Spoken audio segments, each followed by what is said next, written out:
Hola, soy Cristina Mitre, periodista y autora del blog de Beauty Mail. Bienvenidos a mi podcast, donde todas las semanas charlaré con los mejores expertos de la cosmética, la nutrición, el fitness y el bienestar, para que te sientas bien y te veas mejor.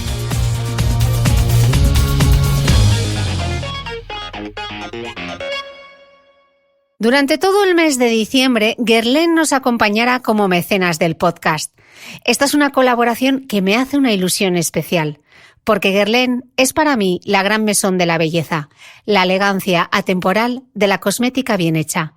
Y es que desde 1828, Guerlain ha estado siempre a la vanguardia de la perfumería, el cuidado de la piel y el maquillaje. Creaciones míticas como su perfume Mitsuko, uno de mis favoritos, sus clásicos meteoritos o sus terracotas forman parte del imaginario cosmético de muchas de nosotras. Este compromiso con la belleza, la innovación y la transparencia se hace ahora patente en su línea de productos de cuidado para la piel Abel Royal, prueba de que el lujo, la eficiencia y la sostenibilidad sí pueden ir de la mano. En 1853, la abeja se convirtió en el símbolo de la casa y ahora Guerlain tiene como objetivo preservarla para asegurar la biodiversidad del planeta. Además, en su innovadora plataforma de trazabilidad BeRespect se puede ver el ciclo de vida de todos los productos de la firma, otra iniciativa pionera que permite arrojar luz sobre el uso de los ingredientes y los principales proveedores de Guerlain. A mitad de la entrevista os hablaré del último producto de Guerlain que he probado y me ha encantado. Bienvenidos todos a un nuevo episodio del podcast. ¡Ay, la Navidad! Ese esperado momento del año en el que me subo, o mejor dicho, me subí al avión y colocaba sin ayuda mi maleta en el compartimento superior gracias al trabajo de fuerza. Mi invitada debe estar pensando ¿de qué habla esta tía? Bueno, luego se lo explico. Voy al grano que empiezo a divagar, porque por estas fechas estaría en Madrid, conversando con Amaia Ascunce sobre libros, acordándonos de Benidorm, del parque acuático y del pollo colía Becren. Ahora mi invitada no solo no tiene ni idea de qué hablo, sino que además seguro que está pensando ¿en qué clase de podcast me he metido? Así que antes de que huya de Zoom, Elvira Lindo, bienvenida al podcast. Buenas tardes, ¿qué tal? Encantada de estar, ¿no? Aunque no lo entiendan, a mí me parece bien. Elvira, no te vayas, déjame que te explique un poco. Mira, verás, vale. Es que yo tenía muchísimas ganas de que vinieses a mi podcast y poder charlar contigo, pero es que algo tan bueno y tan especial, pues yo no podía guardármelo para mí sola y tenía que compartirlo con alguien que también te admira mucho. Así que, por primera vez en este podcast, la entrevista será un mano a mano entre Amaia Ascunce, directora digital de él y recomendadora oficial de libros en este podcast, y servidora. Así que, Amaia, si te parece, luego le explicamos a Elvira lo del trabajo de fuerza y lo de Benidorm. Vale, a ver si tenemos una fan encubierta de Benidorm también por ahí, no lo sabíamos. Bueno, Elvira, la primera pregunta es casi la más difícil en estos tiempos de pandemia. ¿Cómo estás? Pues sabes que es una pregunta que he decidido hacerme todos los días. Y yo creo que es bueno hacérselo, ¿no? Porque parece que tiene que pasar uno como de puntillas por esto, como tratando de no reflexionar o de no enterarse o de, ¿sabes? Como de decir, habrá un momento en el que no estemos ya, que estaremos vacunados, que la vida volverá a ser como antes, pero durante todo este tiempo de confinamiento, mi marido y yo nos preguntamos mucho el uno al otro, ¿cómo estás? ¿Cómo lo llevas? Parecía un poco absurdo porque vivimos juntos, compartimos la vida juntos, pero no te creas que la pregunta nos ha ayudado muchísimo. O sea, el saber cómo estás, cómo lo estás llevando, qué te preocupa, ¿estás deprimido? ¿Estás triste? ¿Qué es lo que te preocupa? Lo de dentro de la casa, lo de fuera de la casa, todas esas cosas, esas respuestas nos han hecho, hemos hablado muchísimo. Y seguimos hablando, o sea, es como si esto nos hubiera acelerado la comunicación y creo que nos ha servido casi tanto como ir a un psicólogo, ¿sabes? Que nos ha servido de verdad. Y yo creo que estoy bien, ¿eh? Yo creo que estoy bien. Me encanta. Elvira, además de hacerte un curso de peluquería a golpe de tutorial, ¿cómo pasaste la pandemia? ¿Cómo la viviste? Pues haciendo muchas cosas. haciendo muchas cosas. Yo creo que no me aceleraba. Era como si mi casa se hubiera convertido a todos nos ha pasado eso, ¿no? Como en un resumen del mundo y entonces hacía lo que hacía todo el mundo y alguna cosa más. Es decir, que no me considero tan especial. Yo también fui al Corte Inglés o a una tienda de aquí del barrio a guardar cola y a comprar levadura Royal, a hacer bizcochos, a hacer panes. Nuestro nivel culinario subió muchísimo, cocinamos mucho. Había veces, además, que los dos y estábamos aquí en la cocina preparando una cosa y otra y yo decía, parece que estamos en un concurso o algo así. Procuraba hacer gimnasia, procuraba hacer pilates o alguna clase de yoga, tener la casa bien, agradable y luego todas las cosas que se derivaban de mi oficio, porque mi libro salió eso te queríamos preguntar. Claro, justo unos días antes del confinamiento, con lo cual casi toda la promoción se hizo desde aquí. Y entonces, pues, igual que yo, tuvimos que ponernos las pilas todos aquellos que de alguna manera nos comunicamos con los demás, ¿no? Fue un trabajo conjunto, entiendo, ¿eh? Los libreros que se la tuvieron que, ¿sabes? Se tuvieron que buscar la vida para hacer que los libros llegaran a los domicilios, los escritores, los libreros. Hicimos muchísimos encuentros en Instagram. Sentí que estaba muy cerca. O sea, era muy emocionante porque, en fin, se hablaba de los abrazos y todas estas cosas y yo digo, bien, pero en ese momento lo que había que demostrar es que de alguna manera hacíamos comunidad, teníamos un barrio, ¿sabes? Que no dejábamos de tener nuestra condición humana a pesar de estar en casa. ¿Y ahora cómo ves las cosas?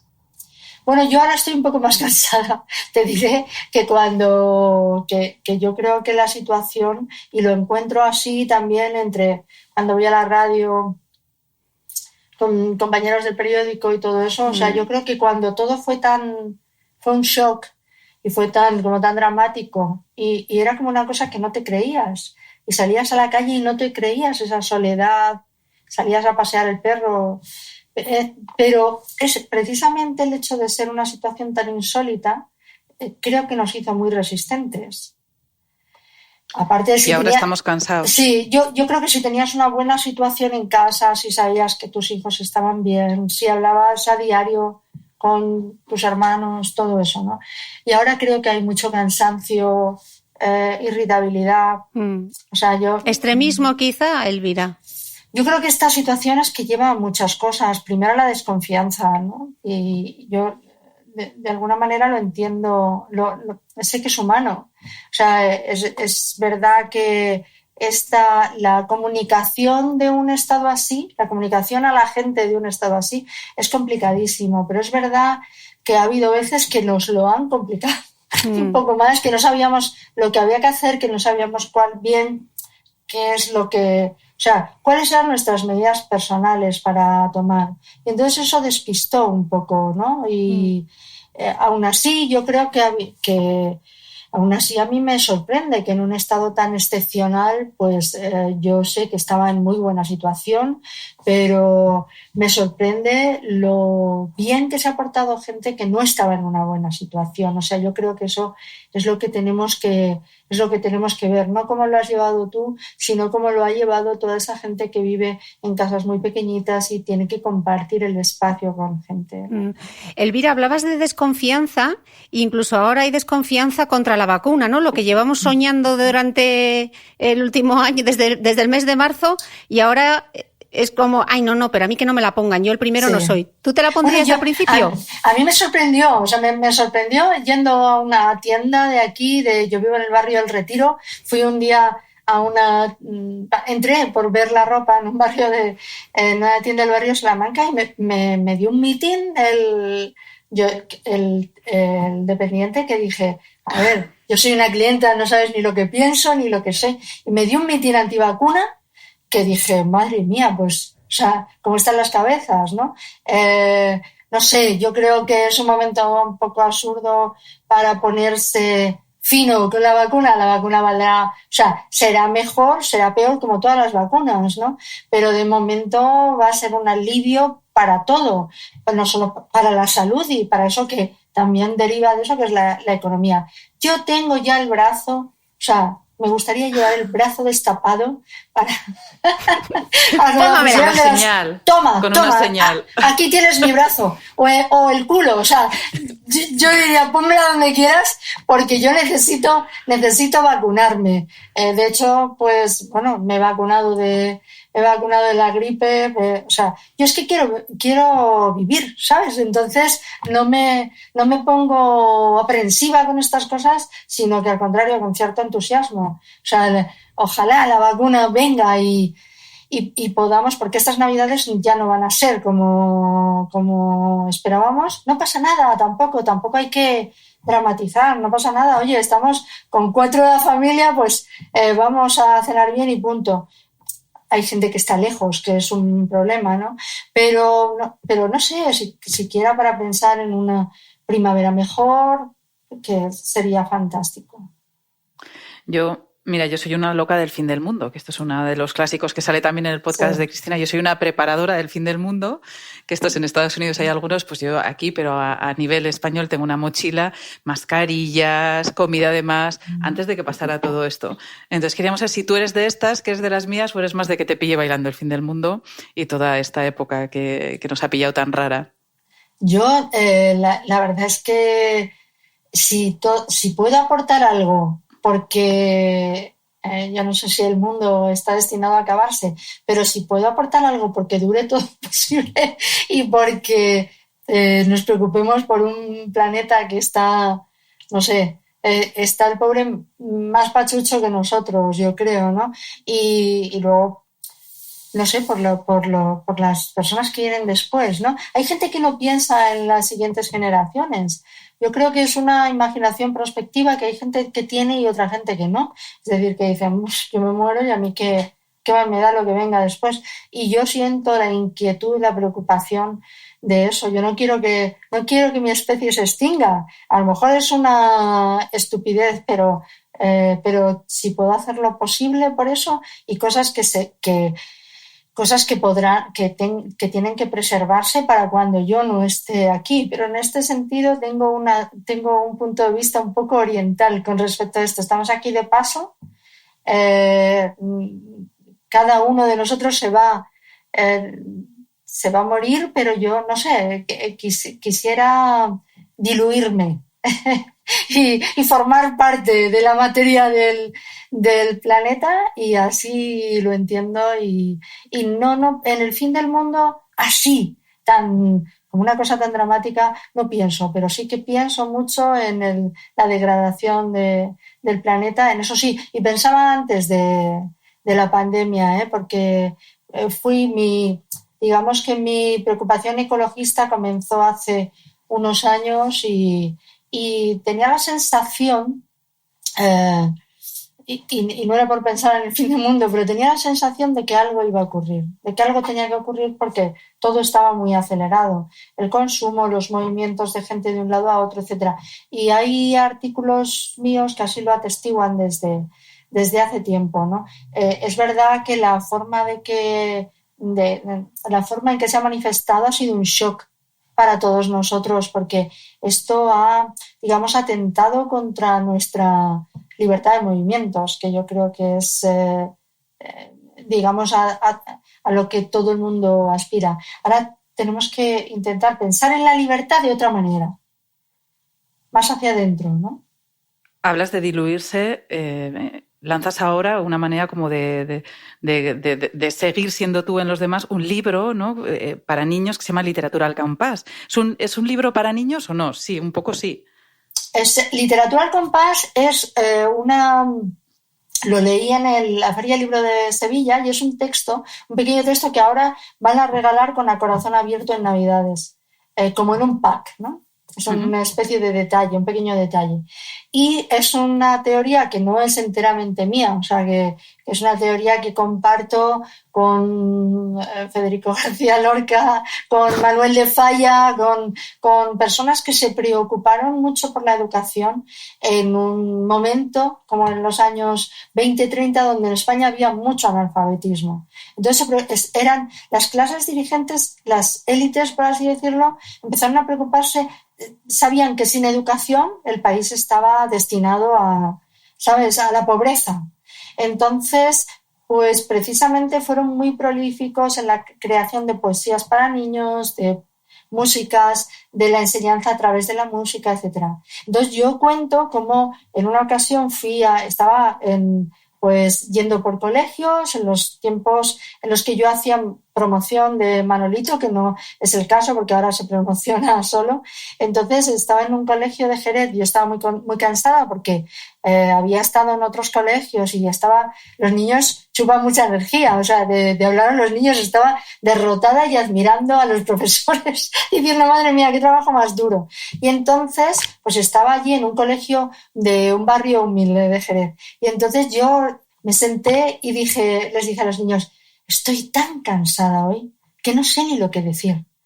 A ver, ¿hay alguien aquí que sepa cantar y bailar? Pero fue así, o sea, de una manera espontánea. Y entonces los niños empezaron a gritar, Jiménez, Jiménez, eran niños pues como de 10, 11 años, una cosa allí. Y ahí salió un pispajo, ¿sabes?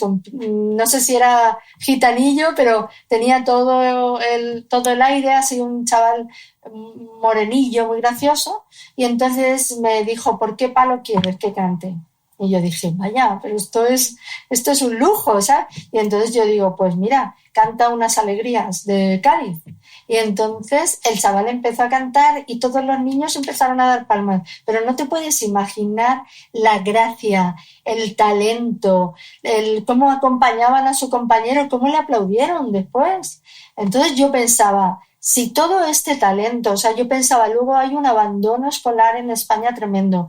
Si supiéramos aprovechar todo este talento que se manifiesta desde la cuna en sitios que son muy musicales, muy de tradición popular, si supiéramos aprovechar esto para enseñar literatura, es decir, para mezclar otras disciplinas, sería fantástico. En vez de convertir en Marías cosas que son tan importantes como la música, el hablar en voz alta, el actuar, el hablar, el expresarte, el pintar. Si supiéramos unirlo todo eso y si supiéramos darle en la escuela la importancia que tiene para el futuro, creo que la enseñanza mejoraría.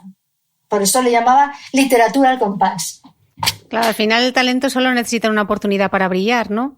Claro, bueno, el talento, hay una parte natural y otra parte que requiere de unos buenos maestros, ¿no? Entonces, hay muy buenos maestros en España, pero sí que creo que en un tiempo en el que estamos, en el que los niños tienen tantos estímulos, hay que centrar eso para que, ¿sabes? Sobre todo, yo considero para las clases populares o más desfavorecidas, porque luego el que tiene dinero va a llevar a su hijo a que aprenda inglés a no sé dónde, o sea, va a procurarle a su hijo todo lo que tiene, pero al que no tiene tenemos que ayudarlo. ¿Cómo haces que un niño lea? Tú que además has hecho que muchos niños en este país leyéramos. Pues es milagroso.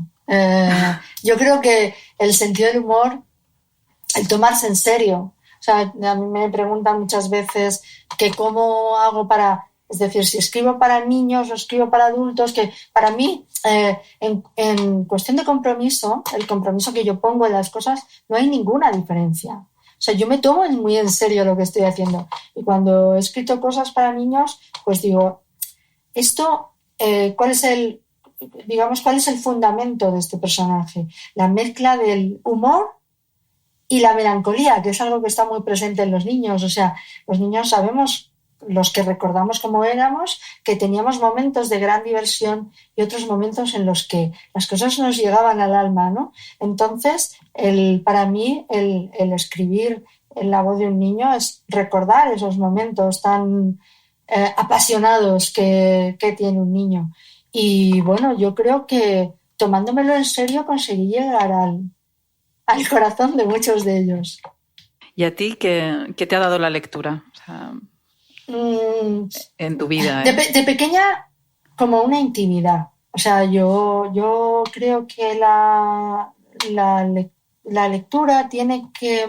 El entusiasmo por la lectura a lo mejor lo hemos centrado demasiado en ser más culto, ¿no?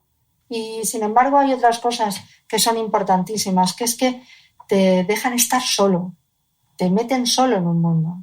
Y de niño, al menos cuando yo era pequeña, yo quería ser mayor como mis hermanos. O sea, yo no quería que me tratasen como más pequeña y vivir en una eterna, y luego llegar a ser adolescente y ser adolescente raspando los 40. O sea, yo que aspiraba a ser tomada en serio, ¿no? Entonces, la lectura me permitía ser individuo, o sea, de ser, tener mi intimidad soberana en la cual no entraba nadie, ¿no? Entonces, esos momentos en los que tú entrabas en un mundo donde los demás estaban fuera, para mí era independencia, soberanía, independencia, algo importantísimo. Luego, para mí fue muy importante tener un carné de biblioteca. Tú sabes que los niños queríamos tener carnés. O sea, lo primero, que un carné con tu foto. Yo creo que en lo virtual hay cosas a las que no llega y tendríamos que hablarles a los niños de lo material. Tener un carné con tu foto que ponga tu nombre, eso te da como una importancia. Y mi primer carné en mi vida fue de la biblioteca pública de mi barrio. Entonces, pues allí se iba a estudiar, a jugar, a leer, a un montón de cosas y era la sensación de que tenías una vida aparte. La pena es que ahora los niños están es como un montón tienen una agenda como un ejecutivo de cosas extraescolares, tienen que ser listísimos para que sus padres estén muy contentos y tal, y luego están muy pegados a sus padres, porque las familias se han reducido. Entonces, al estar muy pegados a sus padres, el grado de libertad se reduce, porque nosotros teníamos muy claramente un mundo solo para nosotros, una diversión solo para nosotros.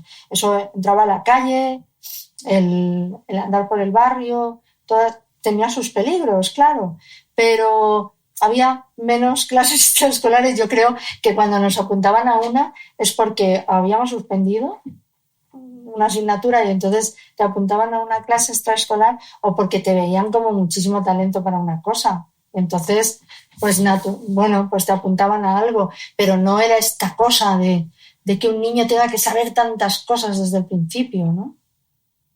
¿Y crees que se lee más ahora o menos, lo mismo, toda esta gente que dice...? Yo no lo sé, yo no sé si hay una crisis. Tal vez, por ejemplo, durante el confinamiento los libros han sido un gran refugio. O sea, creo que los libreros pueden estar contentos porque es verdad que se perdió el flujo al cerrarse las librerías, pero enseguida se recuperó y tienen que estar muy contentos de que en el sector de la cultura son los que más airosos han salido porque es lo más fácil. O sea, tener un teatro, o sea, yo de repente digo, ¿qué va a pasar con los actores, con los músicos? Y sin embargo, el hecho de leer un libro es algo mucho más sencillo, ¿no? No sé si el número de la gente que lee... Yo, cuando iba al colegio, los que leíamos en una clase también éramos un poco los raritos, ¿eh? O sea, no creo que... No creo que es que antes los niños fuéramos súper lectores, ¿no? No lo creo. Creo que... y dentro de las familias tenías algún hermano al que le gustaba más, al que le gustaba menos. Lo que sí que se apreciaba por parte de los padres era un respeto hacia la cultura. Eso y hacia los libros, incluso físicamente. Sí, porque, pues, por ejemplo, una de las cosas que vestían, se ha reído mucho la gente de esas colecciones que las vestían enciclopedias. Las librerías. Sí, o sea, la Larousse en mi casa. Todo eso se ríe el que es un niño bien. O sea, el que es un niño bien dice, hay que ver, o sea, es como devenidor, ¿no? Todo el que está, ¿sabes? Que ha nacido de una familia privilegiada que tenía la gran biblioteca de su abuelo y cosas de esas, se ríe de estas casas de clase media donde teníamos colecciones, pero oye, mis padres se compraban al mes, o sea, recibían al mes al señor de Círculo de Lectores. Claro. Y en mi casa, además ahora cuando los ves, que en mi casa todavía están los libros son bien bonitos, están bien bonitos editados, ¿eh?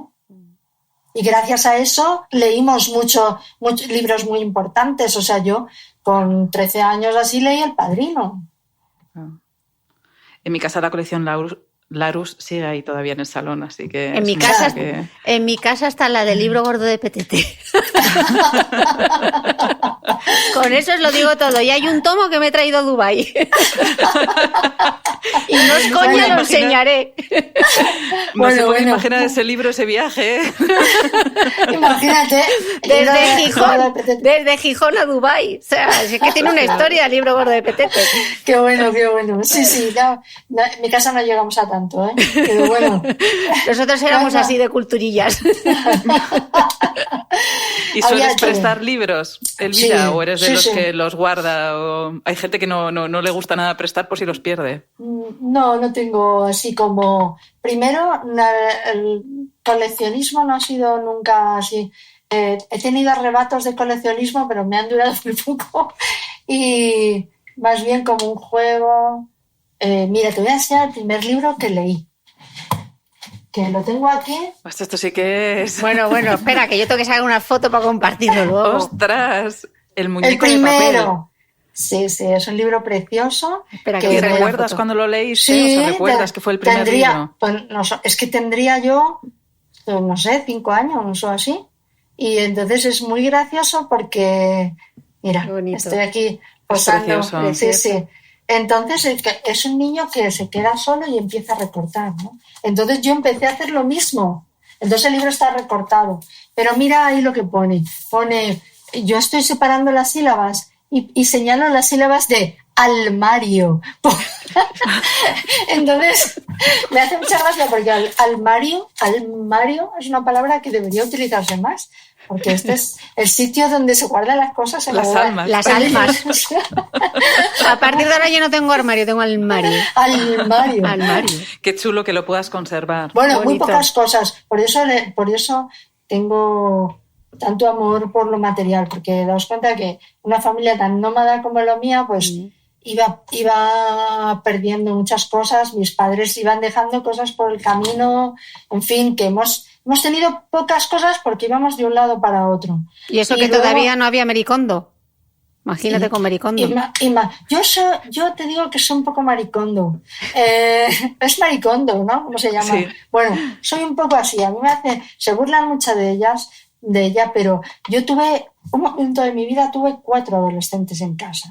Esto... O sea, superar esto, no, solamente aquellas familias de los 50 que tenían familias numerosas, pero en la actualidad, el tener tantos adolescentes al mismo tiempo, pues es dramático. Entonces... y traumático en ocasiones. Entonces, claro, no estaban juntos todo el tiempo porque eran de parejas distintas, pero claro, coincidían en las fiestas, en los veranos, en todo esto.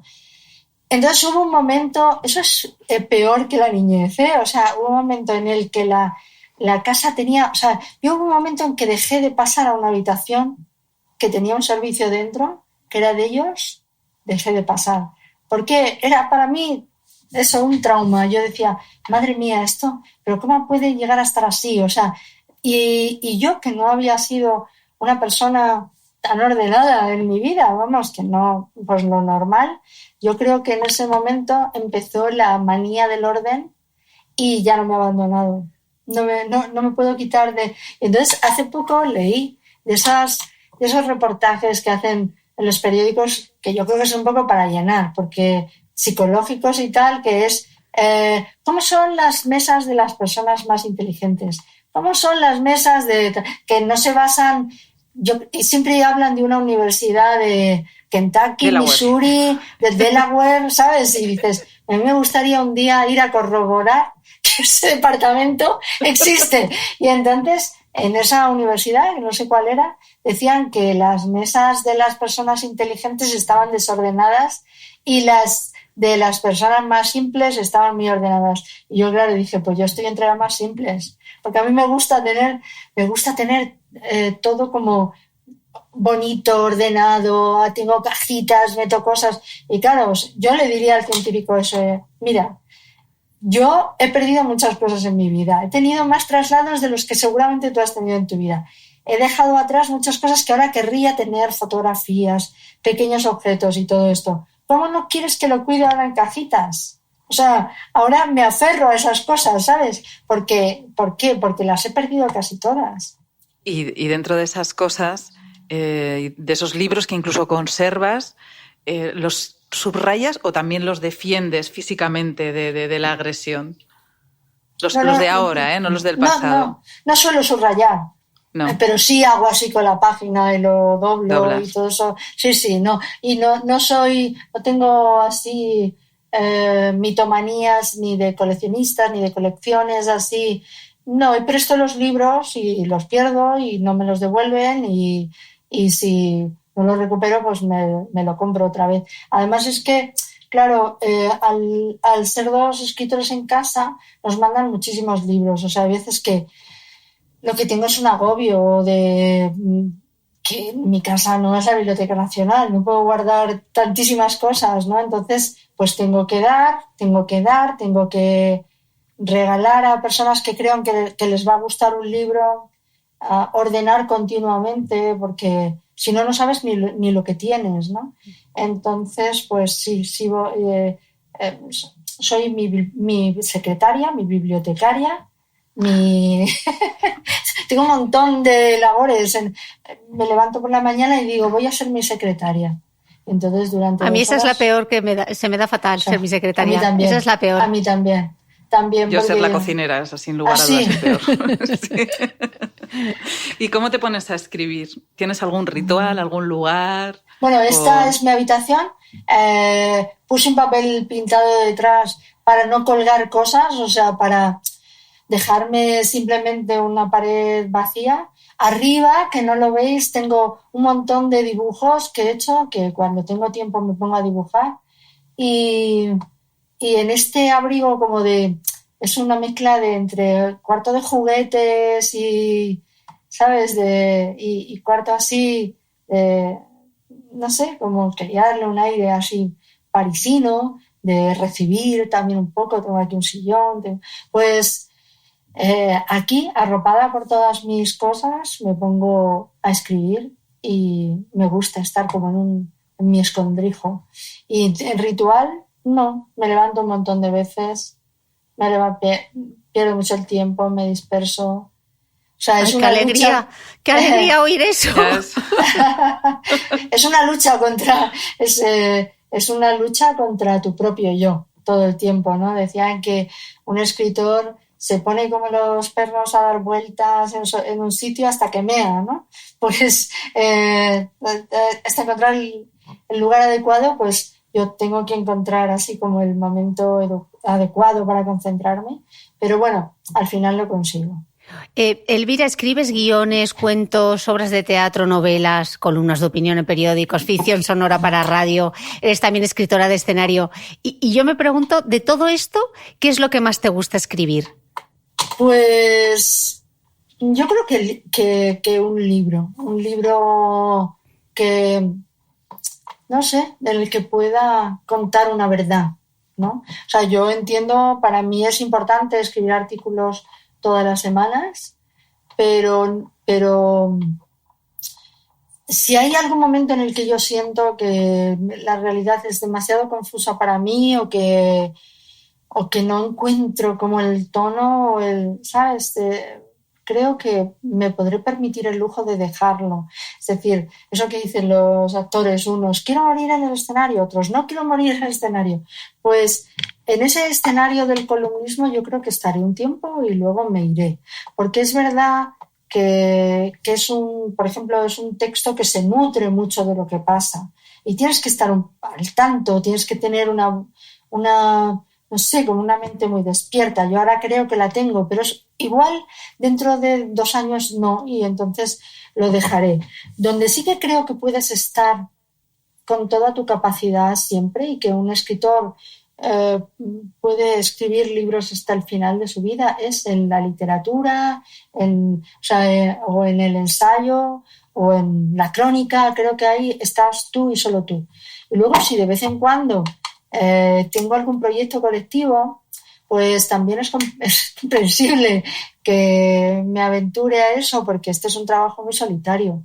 Entonces, de repente, por ejemplo, durante el confinamiento, una cosa que hice, como yo acababa de sacar mi libro, pues bueno, tenía mis obligaciones de cada semana, pero pensaba, ¿qué hago ahora que escribo? Entonces tenía un viejo proyecto de guión y lo iba a hacer con una directora. Entonces le dije a la directora, Daniela Fegerman, ¿por qué no hacemos una siguiente versión juntas?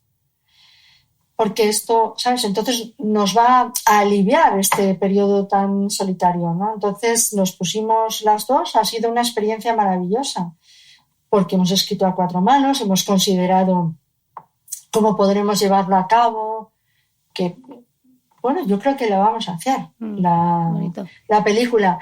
Pero para mí encontrar una persona con la que escribir, ¿sabes? Ha sido...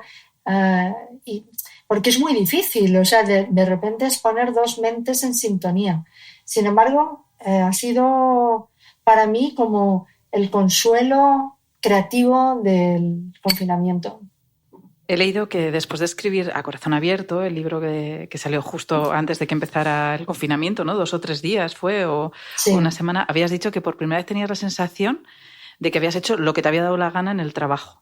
Sí. Que me hizo mucha gracia esto. ¿Por qué ha sido esto? Bueno, ¿Por qué has tenido esa sensación? Bueno, porque yo estaba escribiendo cada capítulo con mucho entusiasmo. Por primera vez lo iba enseñando según iba terminando cada capítulo. También fue muy inspirador que mientras estaba escribiendo el libro, yo estaba haciendo uno de los capítulos en el teatro. O sea, porque primero lo estrenamos en Berlín y luego lo hicimos en Madrid, en el Teatro Fernán Gómez, durante un mes. Entonces, para mí, el estar trabajando con 6 músicos, el ser capaz de eso, de salir a un escenario, de contar todos los días con el mismo entusiasmo, o sea, esa disciplina de todos los días hay que contar una historia con el mismo entusiasmo, porque de la misma forma que el niño quiere que le cuentes un cuento todos los días de la misma manera y al mismo tiempo con fuerza y con alegría y con atención, el público quería todos los días que tú estuvieras arriba, no que dijeras, bueno, esto ya lo he contado, ¿no? Entonces esa disciplina a mí me ayudó mucho y me dio mucha seguridad porque la gente me respondía con mucho entusiasmo. Entonces yo salía, yo no sé, como si esa experiencia me hubiera hecho ganar como en energía, en poder comunicador, luego la música, el tener una convivencia durante tanto tiempo con músicos, en trabajar con ellos, en estar atenta a lo que decía el violín, a lo que decía el oboe, o sea, todo eso para mí fue una disciplina. Entonces, cuando yo ese verano me puse ya a seguir con el libro y todo eso, estaba cargada de energía para hacerlo, cargada de alegría para hacerlo, ¿no? Y luego sentí que el aliento de mis padres todo el tiempo, porque es verdad que es un libro muy personal, muy íntimo, y que entró en su intimidad, en la intimidad de ellos, ¿no? Y que la gente dice, ¿y tú qué crees que hubieran pensado y tal? Yo digo, yo no me voy a aventurar con eso. Yo me voy a aventurar con cómo yo pienso que lo recibirían ahora, ¿sabes? Cuando ya no tienen condicionantes de el qué dirán de ellos ni nada de eso, sino ese diálogo que yo he mantenido con ellos, porque creo que yo no soy una persona religiosa, pero sí creo que muy espiritual. Entonces, mantengo diálogos con personas que ya no están y lo he hecho toda mi vida. Entonces, ese diálogo que he mantenido con ellos, que me ha facilitado el tenerlos tan presentes, pues ha sido una compañía de la cual me costó salir, porque yo decía, y ahora me quedo sin estas horas en la tarde en la que estoy en un mundo muy conocido por mí, ¿no? Entonces, ¿por qué decidiste? Perdona. Sí, que entonces yo pensé, yo solo quiero que los traten bien. O sea, el libro salía y yo quería que los traten con respeto. Ahí están sus nombres. Que quiero que los traten con cariño y que entiendan que yo los he tratado con muchísimo respeto, a pesar de contar cosas muy íntimas, ¿no? Entonces, cuando vi la reacción, dije, ya está, o sea, la misión, yo estoy tranquila, ellos están siendo tratados con muchísimo cariño, las excentricidades de mi padre están siendo tratadas o sea, la gente lo quiere, igual que le pasaba en vida. En una persona tan excéntrica conseguía que le perdonáramos siempre sus excentricidades. Está provocando una especie de calor y luego de identificación. La gente pensaba, pues se parece a mi familia, o mi familia vivió algo así. Entonces, la respuesta pues ha sido de recibir cartas todos los días sobre el libro. Así que a mí no sé, eso no me ha dado más que alegrías, y pienso que ha sido gracias a la sintonía que yo he tenido con ellos. Te preguntaba por qué decidiste contar la historia de amor de tus padres. Pues una cosa tan íntima que sí. está también con el pudor, lo que hablabas, lanzarte a contar algo así que nos ha encantado. Además, yo incluso lo he recomendado en el club de lectura que tenemos y todo, escribí una columna sobre el libro porque realmente me gustó muchísimo el cariño con el que está contado, sí. Pues porque yo creo que hay una arrogancia habitual, que es la de creer que el amor o la pasión comienza con nosotros, ¿no? Y que los padres no fueron en algún momento jóvenes y apasionados. O sea, nosotros atribuimos a nuestros padres solo el papel que les concedemos, que es el de ser nuestros padres y habernos puesto en la vida. Y parece como si antes, pues sí, vemos fotos en los que eran jóvenes y tal, pero no pensamos, aquí hay una pareja que se amó. Y se amó cuando tú no estabas en su cabeza de ninguna de las maneras, ¿no? Y a lo mejor tú contribuiste en parte a cierto deterioro. A lo mejor es una palabra muy grande, pero sí, me refiero a todas las parejas en general, como los hijos, pues cambian la vida de una pareja, la forma de relacionarse, las horas que tienen para hacer el amor, para dedicarse a ellos, todo eso lo cambian los hijos, ¿no? De hecho, tú dices, Elvira, que te he oído decir, mis padres se querían con pasión y luego vino la vida, ¿no? ¿Es esto? Claro, luego vinimos nosotros ahí. Siempre yo comparé, que hice como una secuencia de fotos, de cartas y todo esto, y claro, la comparación estaba clara. En el año 56, cuando ellos se hicieron novios y se comprometieron al momento, o sea, no creo que fue el noviazgo más rápido de la historia, ¿no? Porque mi padre dijo, es la mujer de mi vida, y era un hombre impulsivo y quería eso y quería eso. Y mi madre se enamoró mucho también, pero bueno, en esa época decidían más los hombres, desde luego, ¿no?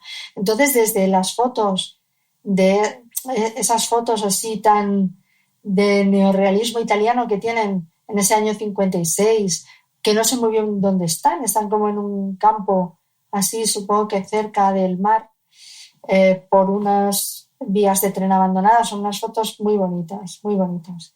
Y ellos están muy guapos y muy sonrientes y se cogen de las manos y se nota que se quieren y se desean y todo eso. De esa foto del 56 al 62 en el que nací yo, donde vivíamos en Cádiz, yo nací en Cádiz, y para la foto del libro de familia, que se hacía como inmediatamente, se subieron arriba a la azotea con ese sol hiriente del sur, ¿no? Y allí en la azotea pues estoy yo, o sea, están mis hermanos tan chiquititos y yo en brazos de mi madre, y tienen una cara de cansados los dos, pero sobre todo mi madre, o sea, tiene una cara de parturienta, o sea, que dices, madre mía, les ha caído encima la vida, ¿no? Y traté de entender todas las cosas que habían pasado por medio y las que vendrían después.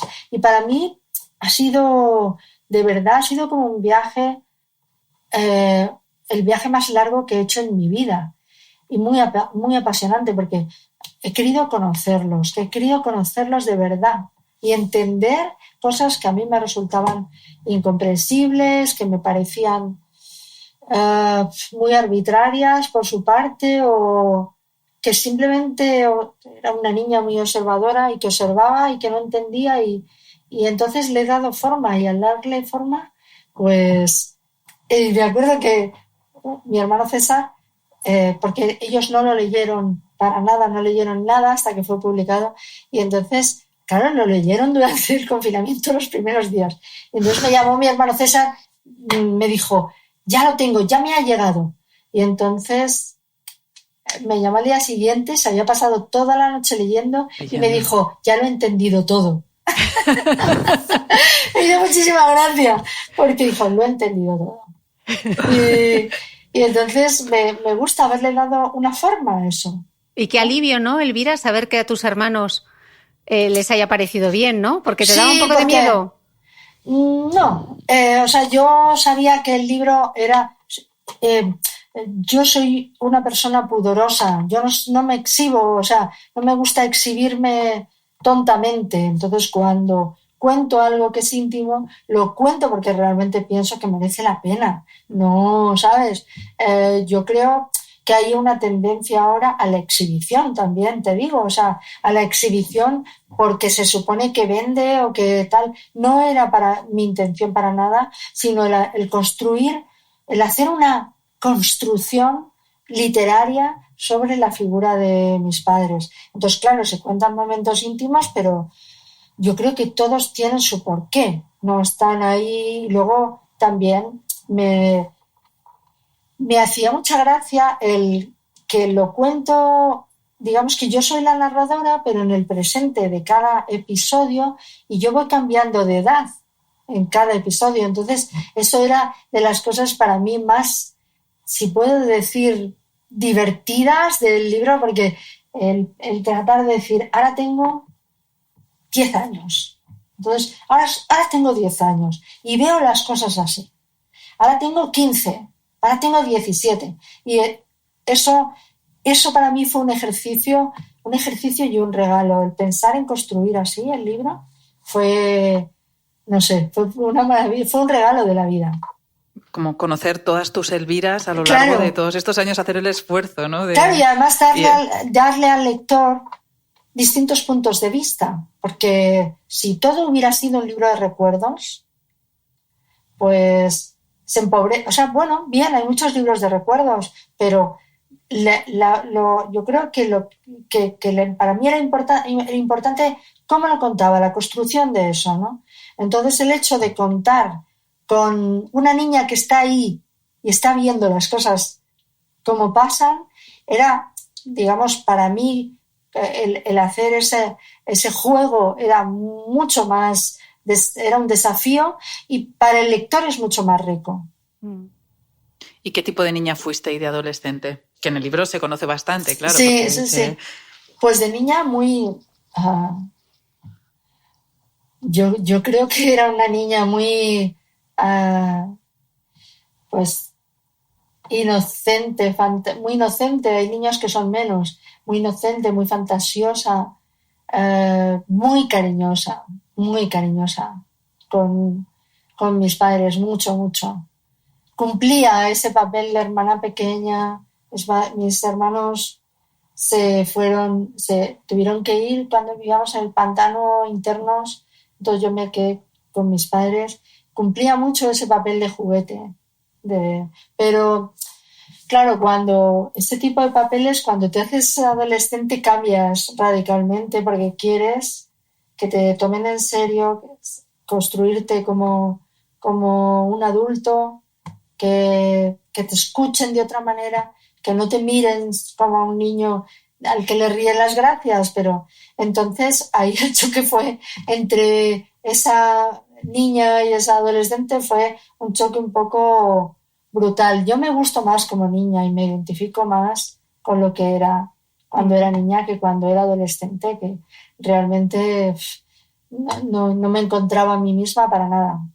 Ahora continuamos con la entrevista, pero antes déjame que te cuente algo.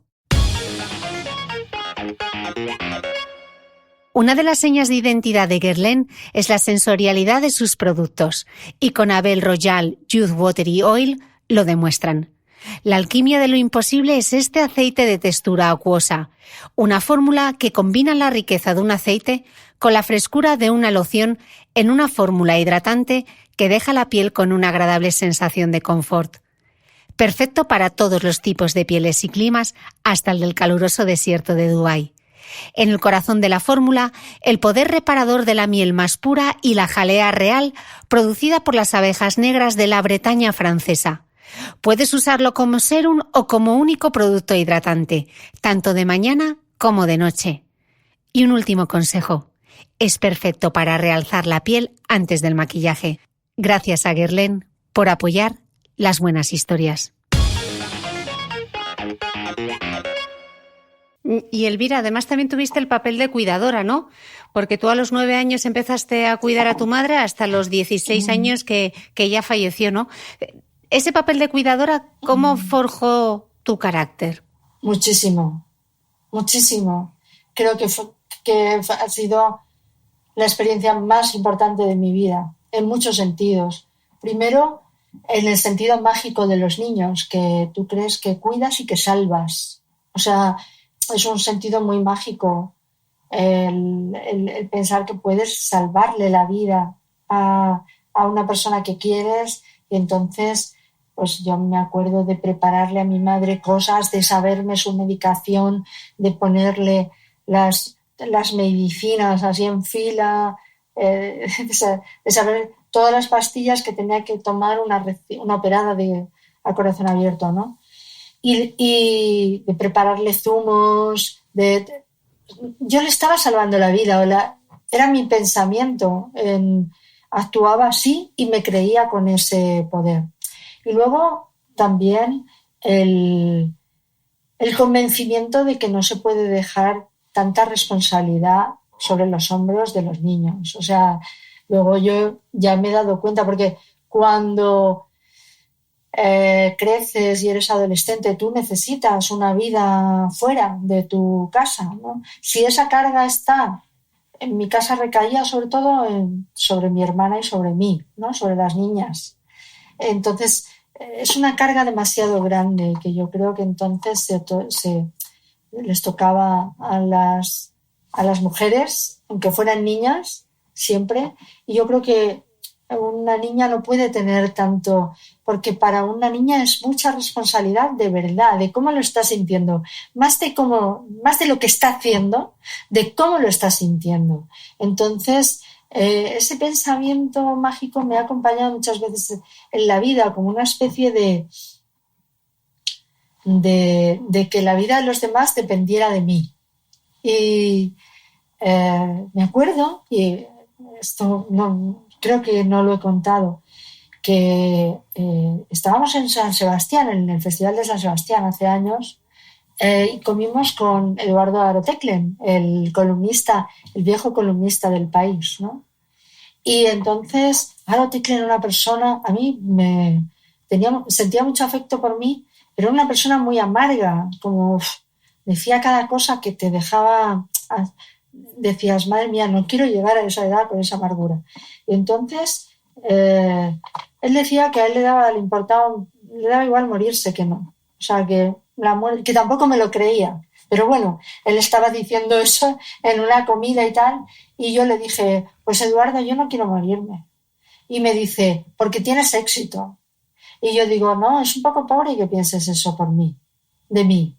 Es un poco pobre que pienses que yo quiero seguir viviendo porque, en fin, me he hecho una persona conocida o lo que sea, es pobre, en fin, no diría cosas muy buenas sobre mí. Digo, yo quiero seguir viviendo porque hago mucha falta. Y me acuerdo de esa frase y luego yo lo pensé, ¿sabes? Y me parecía una frase, y claro, yo me había educado en esa creencia, o sea, me había educado así. Yo en el mundo hago mucha falta. Claro, eso se puede pensar que podría interpretarse como vanidad, y que va, es un convencimiento de que de ti depende mucha gente, la salud, la alegría de la gente que te rodea, todas esas cosas, ¿no? Entonces eso hace que no muestres tu debilidad. Tú estás para cuidar y no para ser cuidado. Y eso tiene su peligro también. Que no es exactamente no ficción, pero es un poco no ficción, y también lo hiciste un poco con Lo que queda por vivir, Lo que me queda por vivir, que también es otra de las novelas que... ¿Es porque te gusta este tipo de género? O sea, ¿es porque te metes más? Porque a mí también es otro de los libros tuyos que más me ha tocado, y me resulta curioso porque a mí la no ficción sí que cada vez es como que estoy entrando más. Y alguna vez hemos tenido algún podcast con Cristina de todos libros de no ficción. Pues mira, Lo que me queda por vivir estaba basada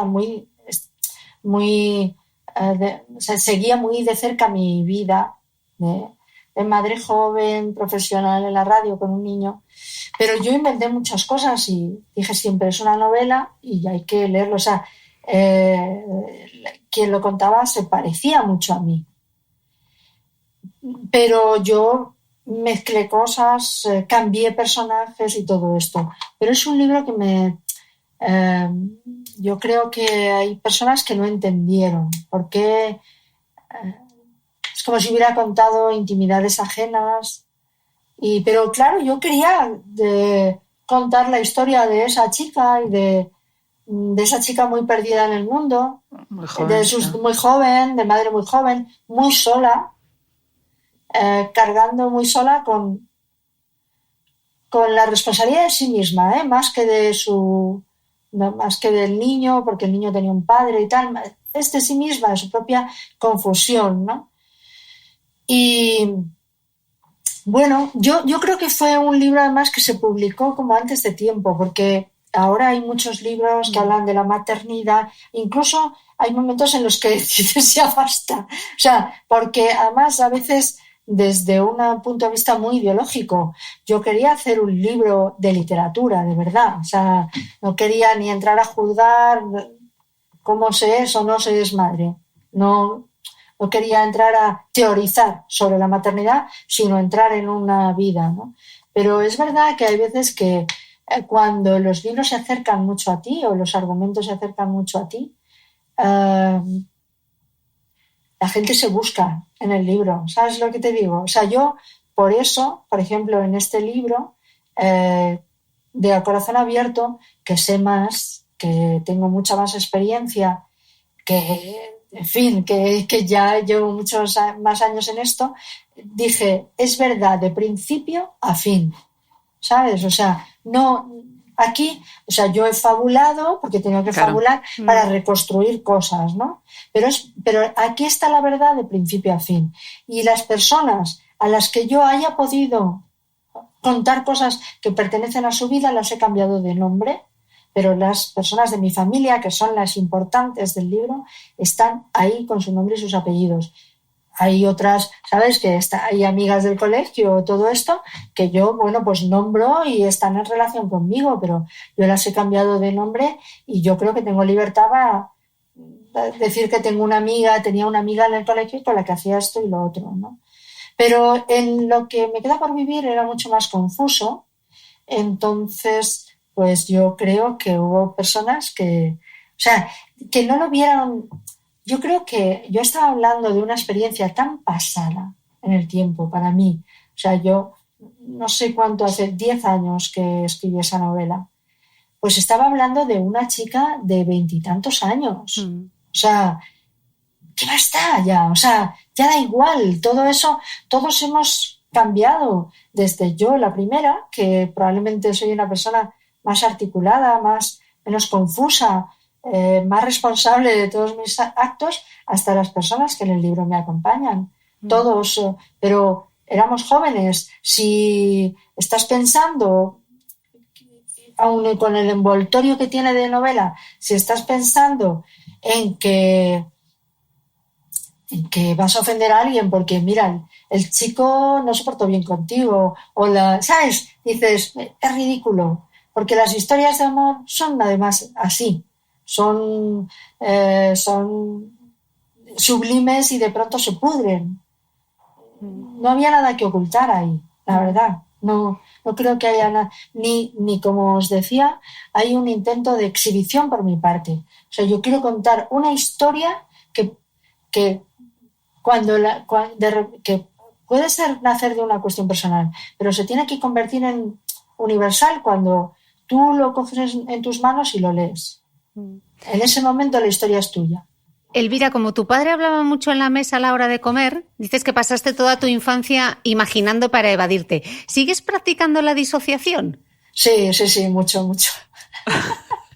Es una maravilla de técnica, ¿eh? Sí. He puesto mucha... digamos que he tratado de corregirme, porque me disocio demasiado. Es decir, que cuando algo me parece cuando algo me resulta tedioso, me voy. ¿Y no se te nota? Yo creo que tuve un entrenamiento tan fabuloso durante toda... Además, mi padre y yo, aunque estuviéramos callados y hiciéramos así un poco con la cabeza, le servía, ¿sabes? Entonces, pues... Pero es verdad que ha habido una disociación y hay veces que yo creo que, por ejemplo, Antonio me ha dicho de los últimos años de mi padre, es que no te enterabas de nada, y yo decía, oye, es que lleva muchos años escuchando también, ¿no? Entonces él sabía muchas cosas que mi padre le había contado, pero es que le atendía, ¿sabes? Entonces él hablaba mucho, y había cosas verdaderamente interesantes que yo pasé, ¿sabes? Eso, al final te arrepientes porque dices, tenía que haber escuchado con más atención. Siempre hay que escuchar con atención, ¿no? Pero tengo esa costumbre infantil y hay veces, ahora he aprendido. Ahora escucho muchísimo mejor. ¿Y eres dada a la nostalgia o siempre para adelante? Siempre para adelante, sí.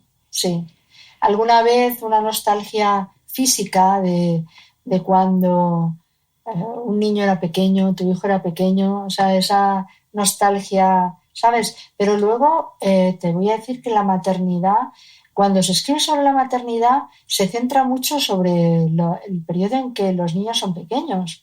Muy bien, es un momento muy interesante, etcétera, pero me parece que se escribe poco sobre la maternidad de cuando que es eterna en tu vida, no se acaba salvo cuando te mueres, de la maternidad cuando tú puedes hablar, descubres que le tienes que dar la razón a tu hijo alguna vez, que tiene razón, que sabe cosas que tú no sabes, y eso es muy, muy, muy satisfactorio. Yo no sé si la madre de Mitre o la mía esto lo practican todavía, lo de darnos la razón, ¿no, Mitre? Bueno, tú de eso sabes mucho, pero bueno, yo te diré la experiencia de la vida. Yo procuro, en fin, algunas veces sí que saco esa carta, me saco de la manga esa carta de la madre y decir, bueno, oye, pero soy tu madre, ¿sabes? Pero procuro ser consciente de que esa carta se ha de utilizar muy pocas veces. Muy poca, el comodín de la llamada. Sí. Elvira, tú cuentas en el libro que la tuya fue una infancia itinerante, Madrid, Mallorca, Cádiz, Tarragona, Buitrago, y ya de adulta además has vivido 10 años en Nueva York y también en Lisboa. Ese periplo vital, ¿cómo influye en cómo eres? Mucho, porque no sé, esa sensación de que esa cosa que era una obligación que nos imponía mi padre, que era que nos gustaran los sitios, porque a él le facilitaba muchísimo la vida, que no protestáramos, pero es verdad que eso ha hecho que veas cosas hermosas en muchos sitios, que tengas capacidad de ser abierto y que trates de amoldarte. Eso yo amoldarte en el mejor sentido, no es el hacer lo que los demás hagan y tal, sino ver que hay realidades diferentes y que puedes comprenderlas y que te enriqueces con ellas, ¿no? Entonces, es esa cosa de tratar de caminar, al menos por tu propio país, ¿no? Como si estuvieras andando por tu casa, ¿no? Y sintieras esa calidez, ¿no? Y hubo momentos en los que en Nueva York me pasó también un poco eso, ¿no? Yo sé que hay partes del mundo que son mucho más ásperas y muy difíciles para vivir, pero al menos en los lugares como cuando lo sabéis vosotras, que hay lugares muchísimo en los que es mucho más difícil sentirte como en casa, pero al menos los que sí tenemos aquí, cerca, y que coges un tren y te bajas en una ciudad como Sevilla y puedes seguir andando de la estación a la ciudad. Creo que esas cosas hay que valorarlas muchísimo en un mundo que en general es bastante desapacible. Una cosa, al ir a citar tu libro, me di cuenta que había algunas cosas políticamente incorrectas. O sea, que ahora cada vez es más difícil y mucho más, yo creo, que incluso los de antes. ¿Cómo llevas esta parte? ¿Te autocensuras? ¿Te da lo mismo? ¿O realmente ya estamos corrigiendo incluso a la hora de eso, de ponernos a escribir, incluso desde el humor, ¿no? Que en tu caso aún es mayor eso. Yo no me censuré nada en este último libro.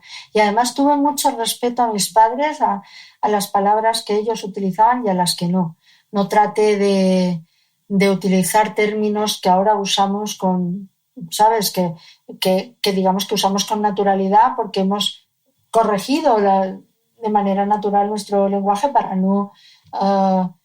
Para tener en cuenta que que el mundo es diverso, que no solamente estamos ahí una serie de españoles, de aquellos españoles que no habían visto, por ejemplo, un negro en su vida, que vivimos en otro mundo ya, y en un país donde ha llegado muchísima inmigración, donde las mujeres queremos ser iguales que los hombres, etc. Pero yo siempre pienso que el respeto, si tú hablas con respeto, no te tienen por qué andar buscando las vueltas, ¿sabes? O sea, que hay que hablar con naturalidad.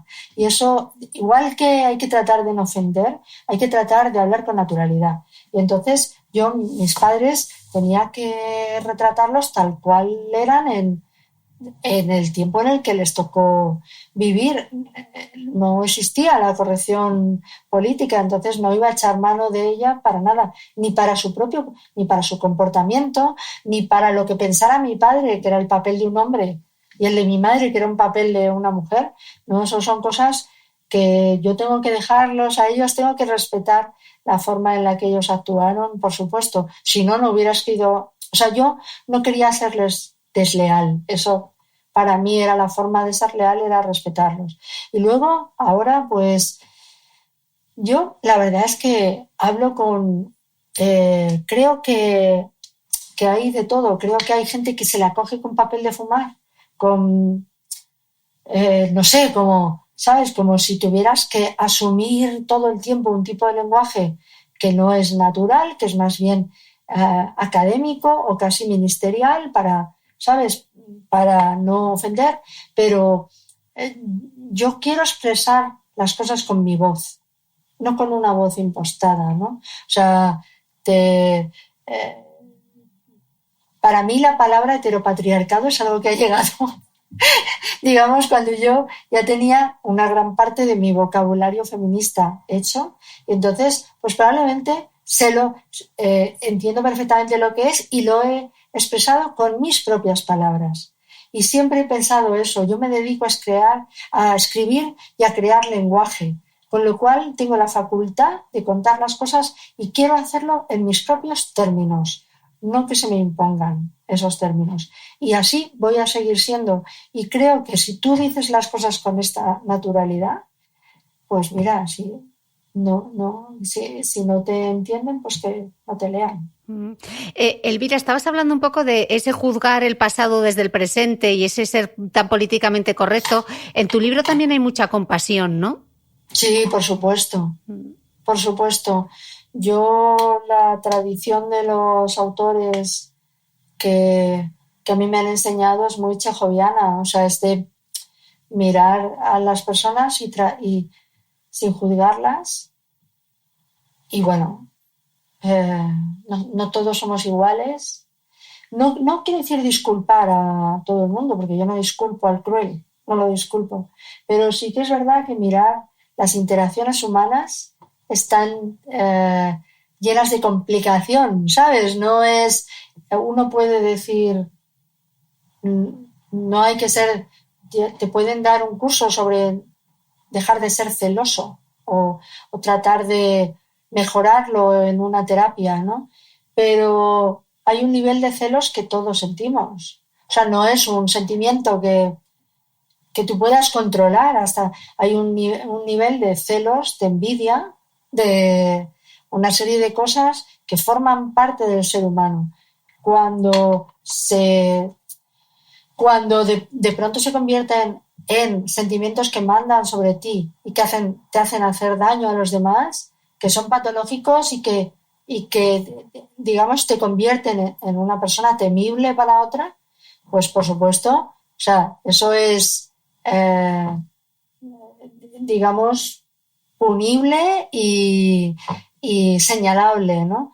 Pero en las relaciones sentimentales, las relaciones con los hijos, o sea, estamos muy lejos de la perfección, muy lejos, o sea, y no creo que, o sea, no creo que para los sentimientos exista una plantilla, porque, ¿sabes? Porque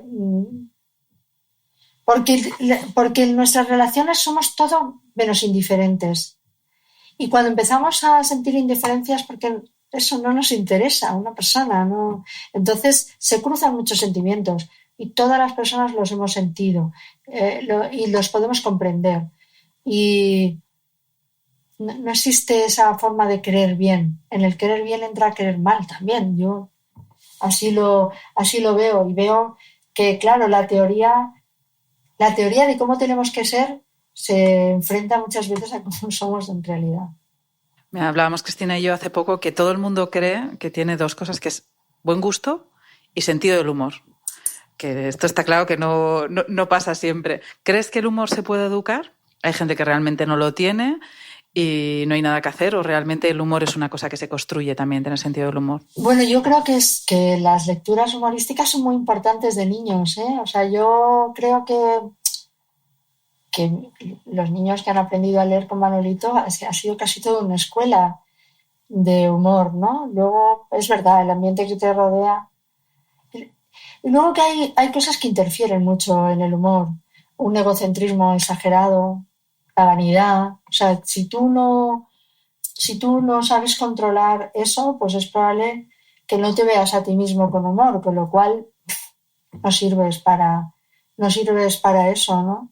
Hay personas que no tienen sentido del humor o que solo saben reírse de los supuestos defectos de los demás, ¿no? Y yo creo que el humor ha de pasar por la prueba digamos, de los ajustes de cuentas con uno mismo. Manolito tendría hoy 34 años, ¿no? Bueno, sí, no sé. Más o menos. Pero por fortuna yo decido la edad que tiene. Pues si crece o no crece es cuestión mía, así que él tiene esa facultad de ser eternamente niño o adolescente. O sea que no es un millennial. No. O sea, a lo mejor lo pongo en un futuro cuando tenga tiempo a entrar en la universidad, pero sería por pura diversión. Pero no sé si lo veo viejo, la verdad. No creo que tiene el don de la eterna niñez. Bueno, Elvira, es inevitable hablar contigo de periodismo, de comunicación, de medios. ¿Eres más de Twitter o de Instagram? De Instagram. Es que Twitter es un medio muy áspero para mí, muy... Oye, ¿y el la TikTok? La gente se pelea mucho, yo no me gusta pelearme tanto. ¿Y el TikTok lo has probado o no te ves? No, he visto algunas cosas sobre todo de alguna actriz y tal, amiga mía, que me hace mucha gracia. Yo todas esas cosas con la tecnología me producen estupefacción y hay veces que admiración.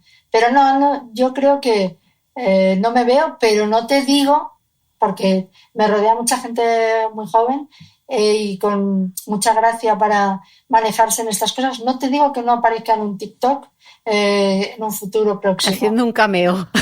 Haciendo lo que sea. Haciendo el ridículo. Elvira, advertía a Rosa María Calaf en este podcast que estamos en un panorama en el que las noticias mienten, los silencios engañan y el ruido mediático distrae. Y cada uno de nosotros somos responsables de no caer en esa trampa. ¿Cómo le va el periodismo en este mundo de las fake news? Yo creo que es que el periodismo a veces entra en eso también. O sea, que es... yo leo muchos medios, me gusta bichear por todas partes y hay medios que están echados al monte y que echan mano de las fake news. O sea que no creo que sean cuatro descontrolados ahí, ¿sabes? Que se dedican en soledad desde sus casas. Yo leo unas cosas que me dejan, ¿sabes? periodistas que yo conozco y que a lo mejor tú dices que el nacionalismo húngaro crea que Soros es el que está manejando el planeta en la sombra, pues digo, bueno, o sea, un país al servicio de una teoría tan alucinante como esa. Pero yo lo he leído hace unos días, lo he leído aquí en un diario digital. Entonces ¿Qué creo futuro para el periodismo con este tipo de lo que estás diciendo? Porque yo creo que tiene que haber futuro para el periodismo si queremos que haya futuro para la democracia. Creo que son dos cosas que están ligadas. Es decir, que si queremos que la gente cuando acuda a un medio tenga la seguridad de que ese medio tiene la intención de acercarse a la verdad, yo creo que todos nos vamos a sentir más seguros, pero también tenemos que empezar a educarnos nosotros para saber en quién podemos confiar, como en la vida misma, ¿no? Porque esto es el salvaje oeste, entonces pues tenemos que saber también, el que lee tiene que saber también. Elvira, te voy a leer un titular que apareció en un periódico. Dice así: La mujer de Paul Auster, Sirius Beth, publica una comedia clásica y feminista. De hecho, este titular ha sido una constante en su carrera y más de una vez ha tenido que escuchar que es su marido quien escribe o inspira su pensamiento y obra. Sí. Y debe estar tan hasta el moño que en el arranque de su libro El mundo deslumbrante escribió lo siguiente: todas las creaciones intelectuales y artísticas, incluso las bromas, las ironías o las parodias, tienen mejor recepción en la mente de las masas cuando éstas saben que en algún lugar detrás de una gran obra o de un gran engaño hay una polla y un par de pelotas. ¿A ti esto te ha pasado? Sí, muchas veces. De hecho, yo admiro muchísimo que Sirius Beth haya hablado con tantísima claridad de esto. Y hay muchas cosas, nos edita la misma editora aquí en España. Teníamos previsto un encuentro, toda la pandemia de momento lo ha dejado aplazado, pero hay muchas cosas en las que en nuestra vida hay muchos puntos en común. Por ejemplo, como que las dos tenemos parejas, maridos que han jugado a nuestro favor siempre. Yo creo que ella nunca está hablando de Paul Auster como una persona que le ha impedido hacer algo, sino el mundo que rodea, o sea, el mundo cultural, el mundo literario, que la gente cree que es un mundo más progresista, no sé por qué, porque atribuyen que en la cultura el hecho de que haya libros y creaciones por medio, la gente es más progresista y no es así. Y muchas veces ha sido una exhibición de machismo. Incluso ahora, cuando se pone en duda el canon que ha existido siempre con respecto a las mujeres y tal, estamos viendo escritores que están viviendo esto como una crisis existencial, que están muy heridos, que dices, pero coño, si tienes tu lugar, ¿qué es lo que te importa de esto? ¿Qué es lo que no te gusta? ¿Compartirlo con mujeres o qué es lo que no te gusta? Yo estoy viendo hombres muy heridos con esto, ¿no? Entonces, hay muchas cosas en las que me siento muy identificada. Ella ha dedicado todo un libro a esto, a encuentros que tuvo en Europa, a las cosas que le decían, porque claro, en Europa sí que es más conocido Paul Auster, en Estados Unidos, ¿no? Pero bueno, no se trata de ser más o menos conocido, sino de entender que tú estás ahí gracias a que, ¿sabes?, aquí un hombre te da un poquito de visibilidad, ¿no? Yo me acuerdo que cuando iba a escribir mi primer libro, que era un libro infantil, tal, tuvimos un encuentro con un escritor español que publicaba en la misma editorial de Antonio en París. Estaba Antonio de promoción, yo la acompañé y entonces Antonio dijo, pues Elvira va a escribir un libro. Y entonces él dijo, porque es así como muy pedante, horrorizado, ¿y la vas a dejar? ¿Y la vas a dejar? Y entonces le digo yo, bueno, no temas, de momento es un libro infantil. Y dice, bueno, entonces, como diciendo, menos mal, tal. Pero bueno, ya con el tiempo ha logrado saber que era algo más. Que el libro infantil tuvo muchos lectores y que yo tenía una noble ambición. Entonces, pues es verdad que muchas veces te cuesta mucho más trabajar y tener tu sitio en el mundo, te cuesta mucho más. O sea, si a las mujeres en general, pero si además tienes un hombre a tu lado que es conocido, muy conocido y que es muy valorado, etcétera, pues es que ahí te adjudican un papel secundario o de secretaria o de algo. Y de hecho, ahora, incluso ahora cuando, por ejemplo, ha muerto la mujer de García Márquez, ¿no? Las descripciones que hacen de ella desde periódicos, o sea, el Mío también, o sea, las descripciones que hacen de ella era como, o sea, ella estuvo siempre al servicio de la literatura de su marido, estuvo ahí, ¿sabes?, para tal, atendía a la gente que iba a su casa, respondía a los periodistas. Yo digo, bueno, muy bien, o sea, lo que estáis haciendo es la descripción de lo que creéis que tiene que ser la mujer de un genio, ¿no? Y en el fondo os encanta eso. No hay sitio, hay genios y no hay sitio para primero, yo no creo en lo de los genios, de verdad que no creo en esa consideración. Y luego, o sea, que el hecho de que un escritor tenga que tener a su lado una mujer que le haga los papeles, que es como se llamaría, por así decirlo, el papel de ese tipo de mujer, pues bueno, yo creo que será generacional y que ha habido mujeres que les ha gustado eso, pero no es lo más deseable. Yo he descubierto alguna de las mejores escritoras y de los mejores libros que he leído en los últimos años gracias a ti, a Vivian Gornick y a Elizabeth Strout. Sí. Entonces, ¿quién te recomienda a ti? Y si nos recomiendas 3 libros, que ya te estamos agotando. Pues,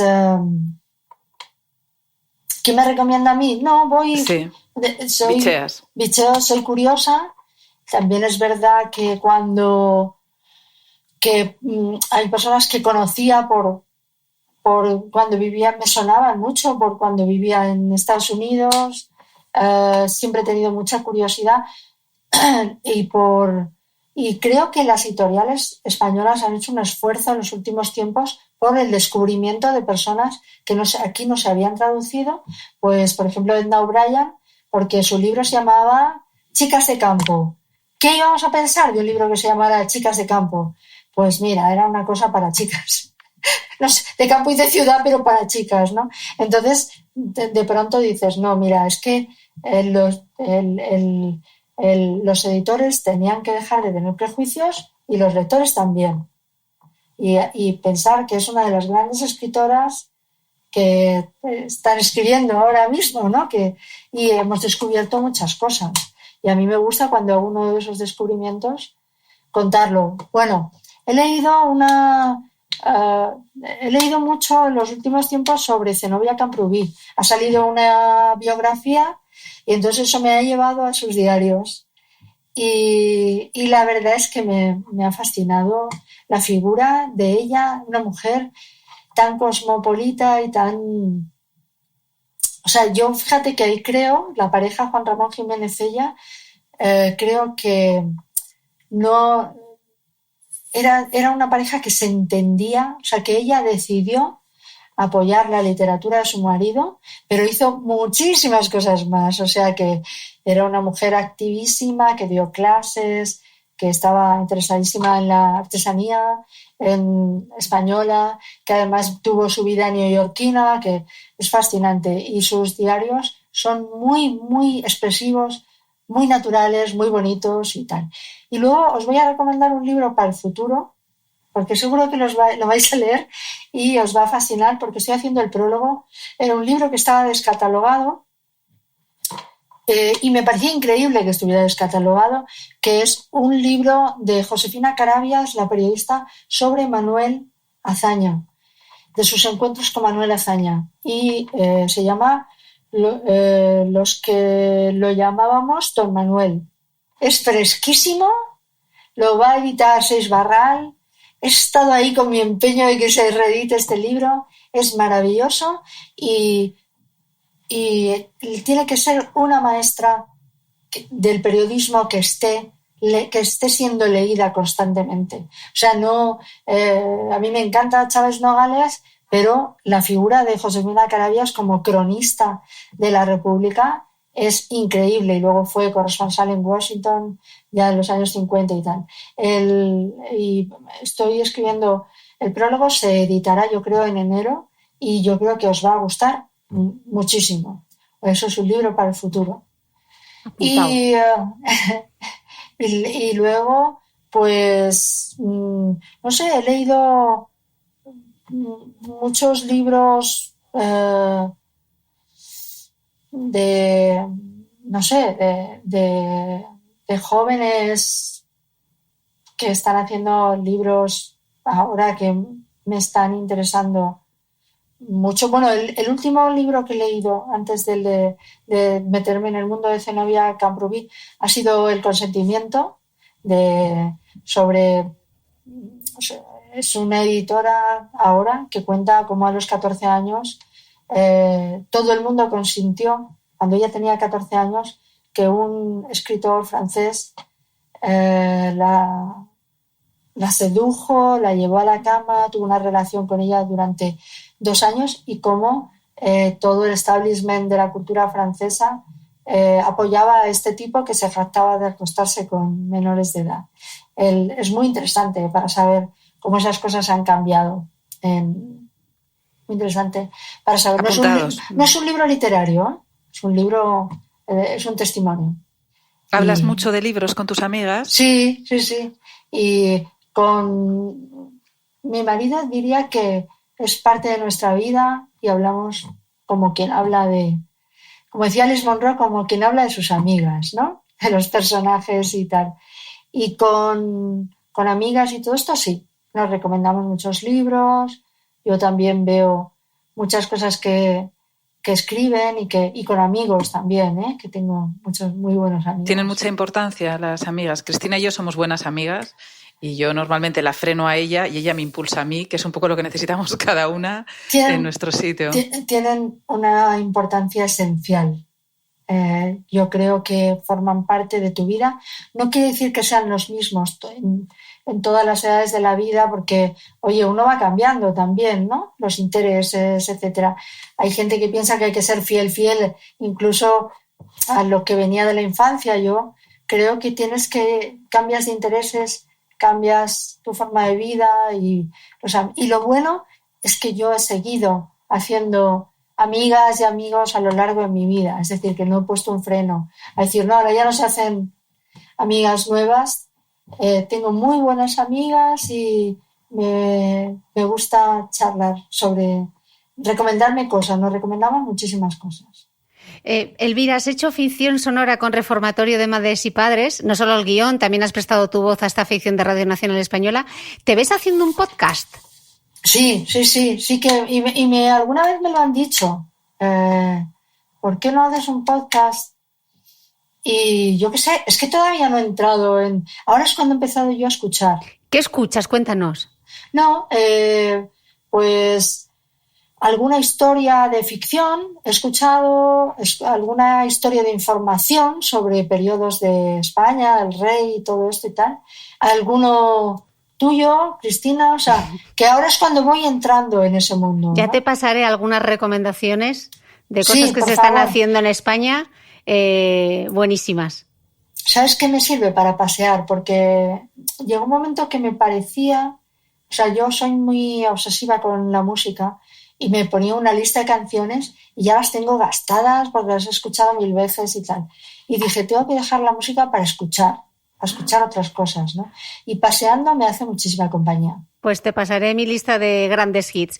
Elvira, como ahora no voy a poder subirme a ese avión, me gustaría despedir este podcast haciendo las tres un viaje imaginario a Lisboa, esa ciudad que nos gusta tanto y que yo por lo menos echo mucho de menos, sobre todo su luz. Y creo que la descripción más exacta y más bonita de esa luz lisboeta la escribió Antonio Muñoz Molina, tu marido, en el invierno en Lisboa. Y dice así: había imaginado una ciudad tan brumosa como San Sebastián o París. Lo sorprendió la transparencia del aire, la exactitud del rosa y del ocre en las fachadas de las casas, el unánime color rojizo de los tejados, la estática luz dorada que perduraba en las colinas de la ciudad con un esplendor como de lluvia reciente. Desde la ventana de su habitación, en un hotel de pasillos sombríos, donde todo el mundo hablaba en voz baja, veía una plaza de balcones iguales y el perfil de la estatua de un rey a caballo que enfáticamente señalaba hacia el sur. Comprobó que si le hablaban rápido el portugués era tan indescifrable como el sueco. También que a los demás le resultaba muy fácil entenderlo a él. Le dijeron que el lugar a donde quería ir estaba muy cerca de Lisboa. Esta descripción de la luz de Lisboa es la descripción más bonita que he escuchado nunca. Sí, es preciosa. Pero es que el castellano de Antonio es una cosa prodigiosa. Yo creo que es como como un instrumento de jazz o algo así. La próxima vez tenemos que pedir una descripción de Benidorm.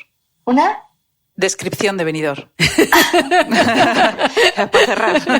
Pues, yo te digo que abuela me creen. Pues es que soy una gran defensora. Bueno, yo es que veraneé como todos. Y entonces tengo muy buenos recuerdos para mí cuando voy con Antonio a la costa. Siempre digo, mira, como esa casa de apartamentos era la casa de apartamentos que solían alquilar mis padres en verano, pero hay un tipo de casa de apartamentos que se te queda como fijada de la época, ¿no? Y que desde luego para nosotros, para los niños, era la felicidad absoluta. Y por supuesto Benidorm entra dentro de esa felicidad, aparte de que se ha visto con el tiempo que era... éramos fans, Amaya. Sí. Ahora más. Se ha visto con el tiempo que era mucho más sostenible que otros sitios de la costa, ¿no? Entonces, por favor, Benidorm, un respeto. Sí, completamente. Elvira, qué lujo, qué regalo, de verdad. O sea, no sé, estoy tan emocionada que podría llorar ahora mismo de lo bien que me lo he pasado. Ha sido como tomarse un café contigo virtual y a mí me quedan ganas de segunda, tercera, cuarta y quinta parte contigo. Qué gran charla. Por supuesto. Y además, es que cuando leías eso de Antonio de Lisboa, claro, Antonio había ido solamente una vez a Lisboa. Yo no lo conocía entonces. Y él estaba escribiendo un libro que se llamaba El invierno en Lisboa y nunca había estado. Entonces tuvo que ir a Lisboa probablemente para hacer esa descripción y para conocerlo, porque no lo conocía. Y luego es curioso cómo Lisboa entró en nuestra vida, ¿no? Y entonces cómo hemos visto esa luz descrita ya muchas más veces en nuestra vida cotidiana, a la que pensamos volver, porque nosotros tenemos allí un apartamento y pasábamos muchos meses allí, ¿no? Y ahora lo echamos mucho de menos y estamos esperando que se acabe este estado excepcional para volver a una ciudad en la que sentíamos esa luz como nuestra. Pues con esa luz nos despedimos. Muchísimas gracias, Elvira. Muchísimas gracias, Amaya, a ti también. También ha sido un lujazo, vamos, cuando quieras. Bueno, qué bien lo hemos pasado, ¿no? Lo hemos pasado fenomenal. Esto también hay que decirlo, ¿no? Porque si no, parece que, ¿sabes? Que esto es solamente una cosa profesional. No, qué bien lo hemos pasado. Elvira, mil gracias por ser tan generosa. De corazón, bueno, gracias. Un beso muy grande a los dos y a los que nos escuchen. Gracias. Chao.